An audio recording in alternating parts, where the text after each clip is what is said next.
ก็เพียรพยายามที่จะทำลงไปก็คนซุมื้อนี่อย่าลืมว่าเขาให้คานคนเลวเด้แล้วก็ปกป้องคนเลวพร้อมบ่ได้ปกป้องคนดีเด้ฟังดีๆเด้อคนดีคนที่สร้างประโยชน์ต่อสาธารณชนทั้งคนและสัตว์ทั้งมนุษย์และอมนุษย์เขาบ่ค่อยสนใจเขาบ่ค่อยปกป้องเด้เฮาสังเกตเบิ่งก็ได้เวลามีเรื่อง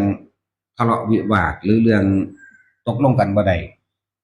สูงว่าเป็นหน่วยงานส่วนกลางลงมาแล่นหาคนเลวก่อนแล้วก็คลุกคลี่อยู่กับคนพวกเลวๆพวกสารเลวก่อนเด้บ่ได้เข้ามาหาคนดีเด้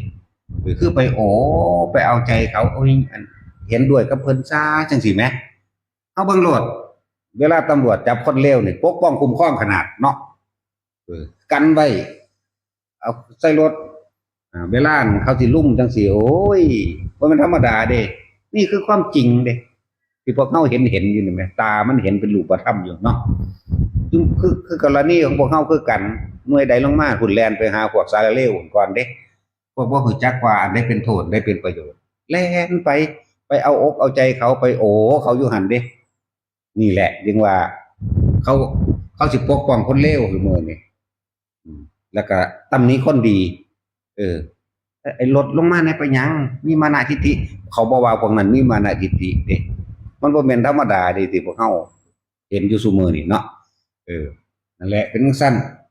นี่คือความจริงที่ชีวิตเฮาประสบอยู่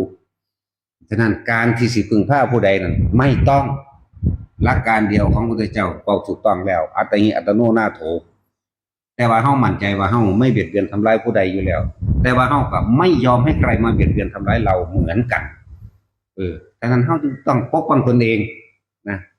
บ่แม่นให้ผู้อื่นมาปกป้องหรอกบ่มีผู้ใดเอาความยุติธรรมมาให้เฮาได้เราสร้างเองเราพึงรักษาเองเราสร้างเองพึงรักษาเองแล้วสิไปเกรงใจใครก็ในเมื่อไม่เคยไปเบียดเบียนทำร้ายผู้ใดเลยนี่แหละให้มั่นใจตัวนี้และความดีอันนี้สัจจะอันนี้สิปกป้องคุ้มครองเฮาเองจึงเรียกว่าทำย่อมรักษาผู้ประพฤติธรรมผู้กระทำตามความเป็นจริงนี่ด้วยสัจจะนี่สัจจะตัวนั้นย่อมเป็นบุญญาฤทธิ์กลับมาปกป้องคุ้มครองเราเองโดยไม่ต้องไปอาศัยใคร